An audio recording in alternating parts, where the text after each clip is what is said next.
성전 재건을 이루려는 이스라엘 백성들, 예기치 않은 변수를 만나게 되었다 그랬어요. 어제 우리가 함께 나눈 내용이었습니다. 사마리아 사람들에 의해서 건축이 중단되게 되었어요. 참여하지 못하게 한 이유가 있었으니 저들은 오직 하나님만을 섬기는 자들이 아니라 그랬습니다. 만신이라고 그랬죠. 그러므로 여러 신들을 섬기는 중에 여호와 하나님을 하나로 끼워 넣으려고 하는 사마리아인들, 그들이 약속된 선택받은 백성이 아니었기 때문에, 다른 지역에서 이주해온 자들이었기 때문에 그랬다 그랬습니다. 저들이 생각하고 있는 성전의 모습은 어떠한 모습이라고 그랬어요? 만신전이 될 것이다. 모든 신들을 섬기는 성전이 될 것이다. 그 내용을 아는 이 술바벨 총독과 예수와 대제사장은 이런 자에 거절하였다 그랬어요. 사마리아인들은 자신들이 성전 건축에 참여하지 못하게 되자 조직적으로 방해 작전을 펼치게 되었으니 왜 그랬겠습니까? 근본적인 이유는 저들이 성전을 자신의 공동체 이름으로 세우게 되면 또다시 다윗의 시대처럼, 솔로몬의 시대처럼 저들은 지배당하게 되고 또한 조공을 바쳐야 되고 하는 그런 모습을 연상하게 되니 도무지 성전 재건을 그대로 내버려둘 수가 없었던 것이에요. 그래서 저들이 그 당시 페르시아 왕인 아닥사스다라고 말을 하고 있는데요, 아닥사스다에게 조서를 보내고 뿐만 아니라 뇌물을 보내어 고자질을 했습니다. 그 내용이 어떠한 내용이었는가? 이스라엘이 성전 재건에 성공하게 되면 분명히 페르시아를 배반하게 될 것이다, 반역하게 될 것이다. 그러면 반역하게 되니 땅을 잃어버릴 것이요, 또한 조공도 바치지 않게 될 것이니 성전 재건을 멈추게 해 주십시오. 그것이 저들의 조서의 내용이었습니다. 자, 이 조서와 뇌물에 대한 이 아닥사스다의 이 답변의 모습은 어떠한 모습일까요? 이 내용이 이제 5장, 어제 우리가 함께 보았던, 그러나 보지 못했던 5장 21절에 소개되고 있어요. 5장 21절 말씀을 찾아가서 읽도록 하겠습니다. 시작. 이제 너희는 명령을 전하여 그 사람들에게 공사를 그치게 하여 그 성을 건축하지 못하게 하고 내가 다시 조서 내리기를 기다리라. 그 사람들에게 공사를 그치게 하여 그 성을 건축하지 못하게 하라. 이렇게 명령을 내렸어요. 그러니 이 사마리아 사람들이 신이 났습니다. 그 권력을 힘입어 성전 건축을 중단하게 합니다. 같은 5장 23절 24절 말씀 같이 읽도록 하겠습니다. 시작. 아닥사스다 왕의 조서 초본이 르훔과 서기관 심세와 그의 동료 앞에서 낭독되매 그들이 예루살렘으로 급히 가서 유다 사람들을 보고 권력으로 억제하여 그 공사를 그치게 하니, 이에 예루살렘에서 하나님의 성전 공사가 바사왕 다리오 제2년까지 중단되니라. 여러분, 이 세상의 모습을 보는 것 같지 않습니까? 지도자가 바뀌니 정책이 바뀌어요. 고레스 왕이 선초하고 허락한 성전 재건이 중단되었어요. 여러분, 이렇게 지도자가 바뀌니 정책이 바뀝니다. 그렇게 성전 재건이 중단이 되고 18년이라는 세월이 흘렀습니다. 어떻게 해야 되겠습니까? 그저 그 상황 수용하고 가만히 넋놓고 그런가 보다, 하나님의 뜻이 아닌가 봐, 그렇게 수용하고 살아가야겠습니까? 아니죠. 하나님께서 분명히 기뻐하시는 일이며 명령하신 일이니 성전 재건은 못하더라도, 제가 말씀으로 나누었습니다. 에스라서 3장 3절에서 6절에 걸쳐서 하셨던 말씀, 여러분 그 중에 5절을 함께 읽기로 원하는데 에스라 3장 5절 말씀을 찾아가서 읽도록 하겠습니다. 에스라 3장 5절입니다. 시작. 그 후에는 항상 드리는 번제와 초하루와 여호와의 모든 거룩한 절기와 번제와 사람이 여호와께 기쁘게 드리는 예물을 드리되. 아멘. 자, 이 성전 건축은 권력으로 못하게 압력을 가할지 몰라도 하나님께 제사를 드리고 예배를 드리는, 이 번제를 드리는 일은 자유로운 일이니, 여러분 저들이 그치지 않아요. 일을 계속 합니다. 여러분, 일제강점기 시대에 민족 문화 말살 정책을 저들이 사용하게 되었으니 창씨 계명이라고 해서 자신의 이름도 일본식으로 표기를 하고 성도 이름도 일본식으로 부르게 했어요. 그런가 하면은 공공장소에서는 한국말을 아예 못 쓰게 했습니다. 그래서 관공서에서나 또 학교에서 한국말을 못 쓰게 했어요. 그런데 저들이 간과한 것이 있으니 모국어로 한국말로 쓰게 되는 하나의 모임의 장소가 있었으니 바로 예배당이었어요. 예배를 드릴 때 모국어로 하나님의 말씀을 전하고 모국어로 찬송을 드리게 되고 한국말로 저들이 기도를 하게 되니 그 터져 나오는 울분을 하나님께 우리의 언어로 할 수 있었다 그 말이에요. 그러니 그 자리는 상처와 아픔이 녹아지는 자리요 다시금을 힘을 얻는 자리가 되었으니 여러분, 일본 사람들이 영적으로 이 신앙의 능력이 힘이 얼마나 큰지를 알지를 못한 거예요. 그러니 간과한 것이었습니다. 그러니 결과가 어떻게 나타났어요? 3.1 만세 운동을 할 때 그 일의 주체가 되었던 이 세력이 누구였습니까? 바로 기독교 교회들 아니었나요? 마을마다 세워진 교회에서 태극기를 만들고 운동을 일으키지 아니했습니까? 그런가 하면은 선교사들에 의해 세워진 기독교 학교를 통해 예수를 믿고 배출한 인재들이 바로 독립운동에 영향력을 미치는 자들이 되지 않았나요?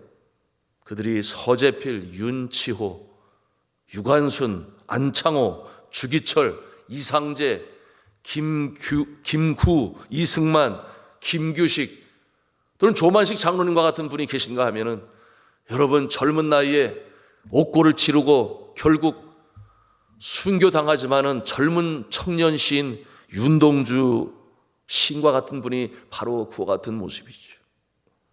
성도 여러분, 여한 경우라도 우리가 예배를 그치면 아니 됩니다.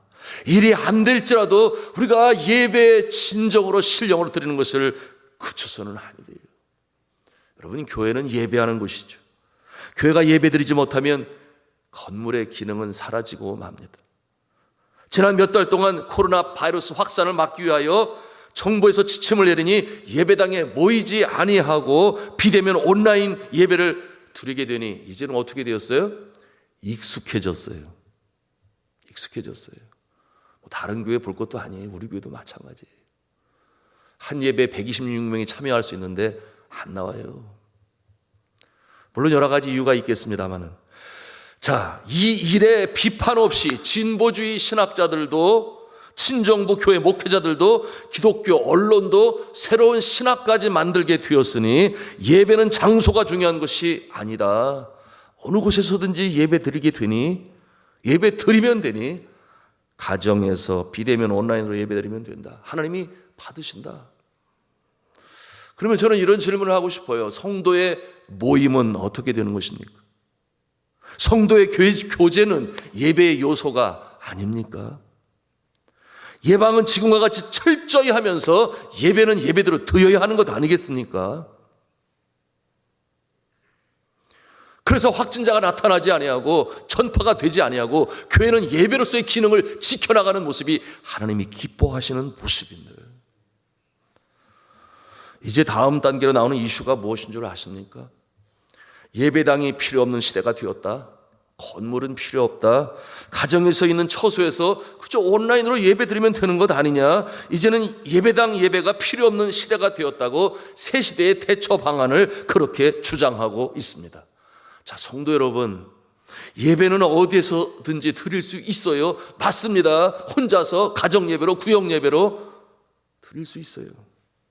여러분, 이 야곱은 형의 복수를 피하기 위해서 두려움으로 자신의 고향을 떠나요. 그리고 외삼촌이 살고 있는 하란으로 갈 때에 그 광야에서 밤을 맞이하고 돌베개를 베고 잘 때에 저가 홀로 주님 앞에 예배 드렸어요. 그러니 혼자 예배 드려도 맞아요. 하나님이 받으시죠. 그러면 구약시대를 지나서 신약시대에 들어와 탄생한 이 시대의 가장 아름다운 모범이 되는 초대교회, 예루살렘 교회, 그 모습은 어떠한 모습인 것입니까? 오순절 성령 강림으로 말미암아 시작된 교회의 모습의 가장 키워드는 무엇이냐? 함께, 더불어. 바로 그 말이죠. 저들이 매일같이 함께 성전에 모였습니다. 더불어 전혀 기도에 힘썼다 그랬습니다.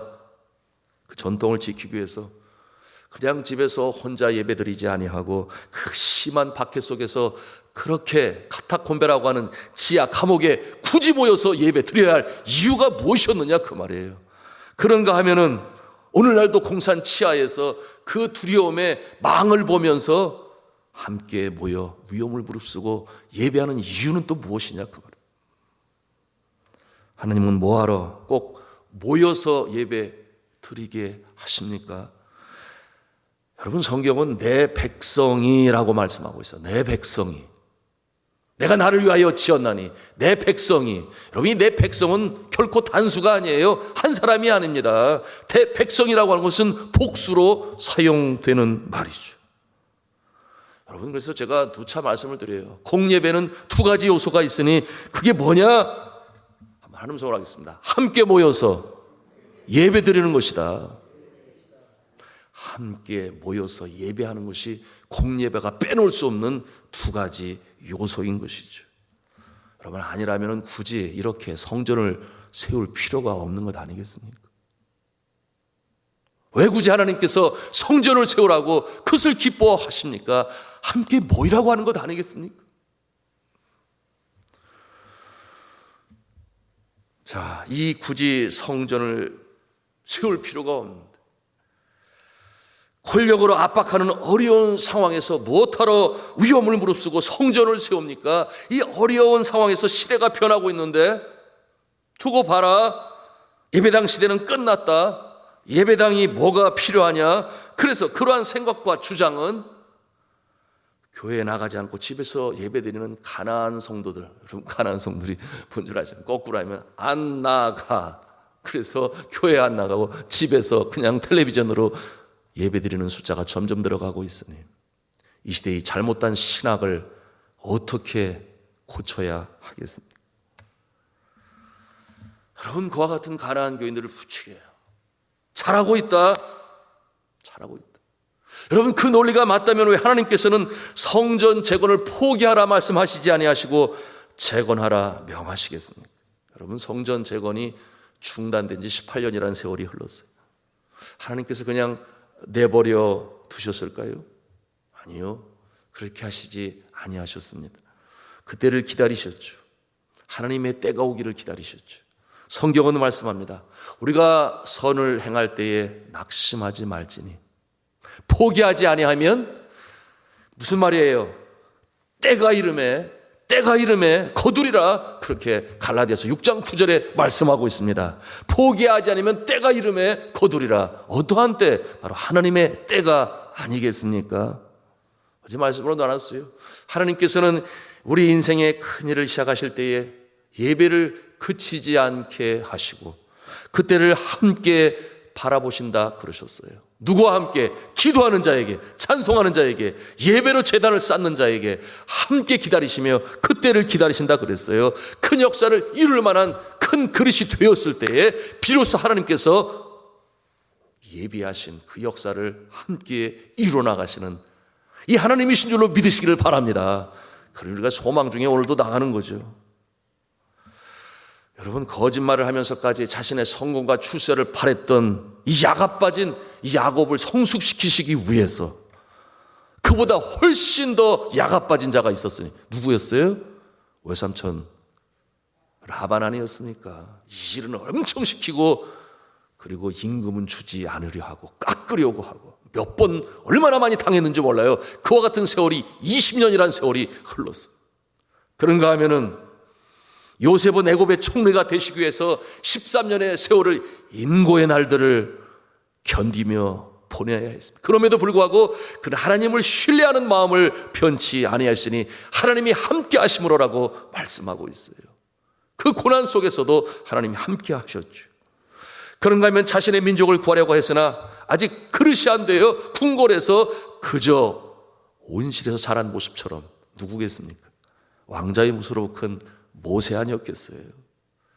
그러니 이 모세가 자신의 뜻대로 자신의 히브리 민족을 구하려고 자신의 성질 그대로 결국 살인자가 되고 도망자가 돼서 미디안 광야에 이름 없는 무명의 목자의 모습으로 40년이라는 세월을 여러분, 하나님이 그를 아예 외면하고 계셨을까요? 그렇지 아니에요. 어떻게 할 수 있어요? 자, 너를 죽이려고 했던 바로 왕이 죽었다. 그게 무슨 말이에요? 때가 되었다. 이제는 들어가야 돼. 그처럼 모세를 키우시고 훈련시키신 하나님의 모습을 우리가 보는가 하면, 여러분, 다윗은 어떠합니까? 이스라엘의 성군으로 세우기 위하여 10여 년이라는 세월 속에 이 나라 저 나라 도망자의 모습으로 전전긍긍하지만, 그러나 저가 하나님을 신뢰하고 나가요. 사울을 죽일 기회가 있었으나 죽이지 않아요. 왜? 하나님을 신뢰하니까 내가 기름 부음을 받았는데 나는 어차피 이스라엘의 성군이 될 거야, 왕이 될 거야. 내 손에 피를 묻히지 말아야 돼. 자신의 왕을 죽였다, 그런 소리 들으면 아니 돼. 여러분, 하나님께서 그를 통하여 그 이 나라 저 나라의 지형, 그와 같은 것을 다 숙지하게 하니 전쟁을 할 때 한 번도 저가 진 적이 없어요. 10년의 인고의 세월. 여러분, 하나님의 때, 지금도 우리가 이 새벽에 기도할 때에 하나님의 때가 다가오고 있다 믿으시기를 바랍니다. 그렇기 때문에 우리가 쉬지 않고 기도하는 거예요. 자, 이 인고의 세월 18년이 흐르고 오늘 본문에 이제 성전 재건의 때가 되었음을 보여주죠. 역사가 어떻게 시작되었는가. 우리 5장으로 다시금 가서 5장 1절과 2절 말씀을 함께 읽도록 하겠습니다. 5장 1절 2절입니다. 시작. 선지자들 곧 선지자 학개와 이또의 손자 스가랴가 이스라엘의 하나님의 이름으로 유다와 예루살렘에 거주하는 유다 사람에게 예언하였더니, 이에 스알디엘의 아들 수룹바벨과 요사닥의 아들 예수아가 일어나 예루살렘에 있는 하나님의 성전을 다시 건축하기 시작하며 하나님의 선지자들이 함께 있어 그들을 돕더니. 아멘. 자, 이 두 절에서 가장 눈에 먼저 뜨이는 인물들은 어떠한 자들이었습니까? 누군가요? 선지자들 아니었겠습니까? 선지자들. 두 번이나 나오죠. 선지자 학개, 이또의 손자 스가랴, 물론 그도 선지자. 새로운 역사를 시작하며 하나님은 주의 종들을 사용하심을 우리가 오늘 말씀을 통해서 발견합니다. 왜 그렇게 하십니까? 영적 지도자들을 통해서 하나님께서 하나님의 선하신 뜻을 전달하시고자 하십니다. 또한 영적 지도자들의 기도를 하나님께서는 들으시기 때문에 또한 그렇게 하시는 것이죠.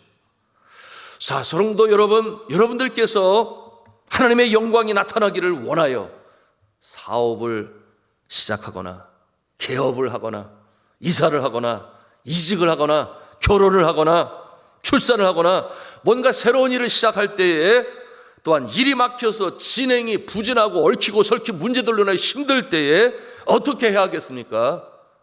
주의 종들의 도움을 받으시기를 바랍니다. 하나님 앞에 기도하는 영적 지도자들의 도움을 받으셔야 돼요.